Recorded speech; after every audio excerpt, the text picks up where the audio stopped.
लोकमंगल बँकेच्या वतीनं राजमाता जिजाऊ यांचा स्मृतिदिन व वीर शिरोमणी महाराणा प्रताप यांच्या 486व्या जयंतीनिमित्ताने अभिवादन करण्यात आलं। लोकमंगल बँकेच्या वतीनं राजमाता जिजाऊ यांचा स्मृतिदिन आणि वीर शिरोमणी महाराणा प्रताप यांची 486वी जयंती उत्साहात साजरी करण्यात आली।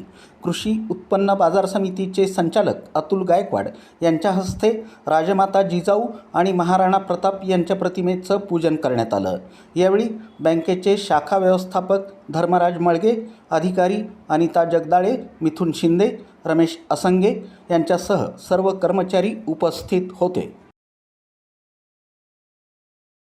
दोघांनी पण शेवटच्या क्षणापर्यंत परकीय मुघलांशी त्यांनी शेवटपर्यंत लढा दिला। अशा महाराणा प्रताप यांच्या जयंतीनिमित्त लोकमंगल परिवारातून त्यांना विनम्र अभिवादन करतो आणि राजमाता जिजाऊ यांच्या पुण्यतिथी लोकमंगल परिवार त्यांना विनम्र अभिवादन करतो।